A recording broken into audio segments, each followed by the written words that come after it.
Сәлематсыздар ма? Мен Мұнайлы ауданы номер 6 орта мектептің тарих пәні мұғалімі Нұржанова Нағима. Сабақ тақырыбы «Жасай бер, тәуелсіз Қазақстан». Мен сабағымды бастамас бұрын сабаққа дайындығымның алғашқы бөлігі сабақ жоспарын ұйымдастырудан бастаймын. Бұл ең маңыздысы. Сабақтың мақсат міндеттерін және алда қолданылатын белсенді әдіс тәсілдерді ұйымдастырып аламын. Оқушылардың танымдық құндылықтарды арттыру жолдарын ойластырамын. Бүгінгі сабағымның басты мақсаты оқушыларға қазақ халқының тәуелсіздік жолындағы ерлік күресі мен ғасырлар бойы басынан өткізген қиыншылықтарын айта келіп, қиын жылдары елдің азаттығын, еркіндікті аңсаған ұлт зиялыларына тоқтала кету арқылы тәуелсіздіктің қол жеткізген жетістіктерін, тәуелсіздік жолындағы қадамдарды айтамын. Бүгінгі оқу мақсаты. Сабақ мақсаты Қазақстанның тәуелсіздік жолындағы алғашқы қадамдарын анықтап, нәтижелерін тұжырымдау. Бағалау критерийлері Қазақстан Республикасының тәуелсіздік жолындағы қадамдарын анықтауы, Қазақстан Республикасының тәуелсіз мемлекет ретінде жариялануының тарихи маңызын түсіндіру. Ойлау дағдысының деңгейлері қолдану және талдау. Тарихи конспект, дәлел, өзгеріс, сабақтастық, құндылықтарға баулу, Қазақстанның тәуелсіздікке қалай қол жеткізгендігі туралы ұғымын кеңейтіп, елімізге, жерімізге деген құрметін арттыру. Пәнаралық байланыс, дүние жүзі және адам-қоғам құқық пәндерімен. Ұйымдастыру кезеңі. Достарым, көңіл күйлерің қалай әдісі арқылы іске асады. Оқушылар достарымен бір-бірлерінің көңіл күйлерін сұрайды. Сабақты бастамас бұрын оқушыларға бейнекөрініс көрсетіледі. Бейнекөрініс не туралы? Бейнекөрініс сіздерге неліктен, қандай себептермен көрсетілді деп ойлайсыздар? Бейнекөріністің бүгінгі тақырыбымызға қандай қатысы бар деп ойлайсыздар деген сұрақтар оқушыларға қойылады. Білімді ынталандыру мақсатында оқушыларға 1991 жылы 16 желтоқсанда Қазақстанда қандай оқиға болды, тәуелсіздік деген нені білдіреді деген сұрақтар арқылы сабақ тақырыбын өзектендіреміз. Тапсырмада сынып төмендегідей топтарға бөлінеді: картографтар, реставраторлар, хронистер, лингвист, аудармашылар. Картографтар үшін төмендегідей тапсырма беріледі: кескін картаны пайдалана отырып Қазақстан Республикасы облыстарын шектесетін мемлекеттерді анықтайды. Реставраторлар тобының қатысушылары төмендегі сөйлемдегі қателіктер табады. Дескриптор берілген сөйлемдерден қателіктерді анықтайды. Ал хронистер тобы сұрақтарға дұрыс жауап береді.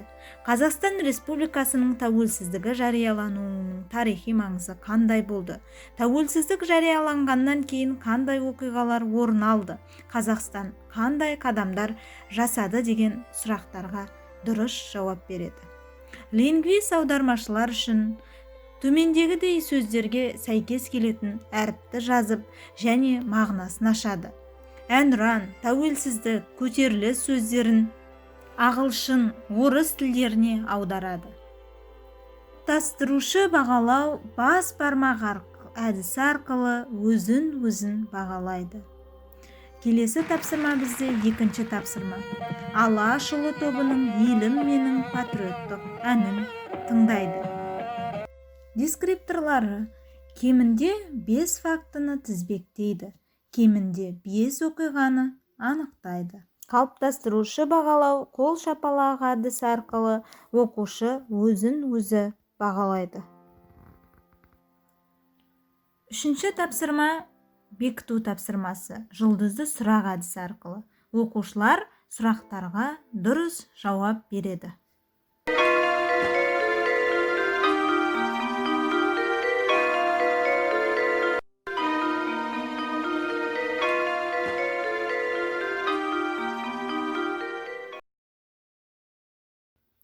Бағалау парақшаларына қойылған ұпайлар арқылы және мұғалімнің пікірі арқылы бағаланады. Топ басшыларына алдын ала берілетін бағалау парақшалары беріледі.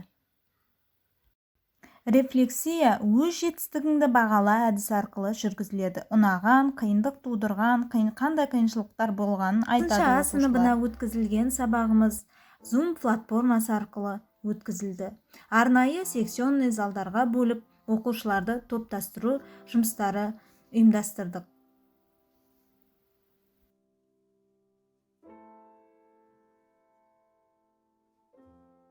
Қашықтықтан оқыту кезінде топтық жұмыстардың рөлі аса зор. Себебі игерілетін материалдар мен оларды түсіну үшін, дағдыларды қалыптастыру үшін топтық жұмысқа аз уақыт жұмсалады.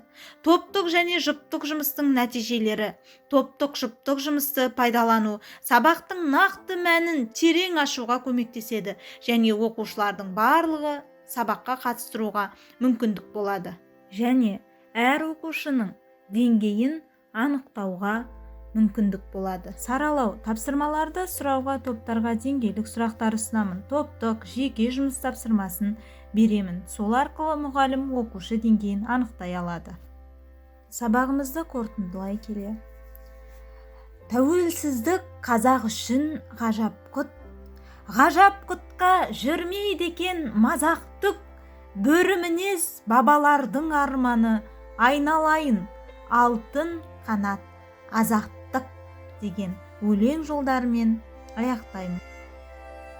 Назарларыңызға рахмет.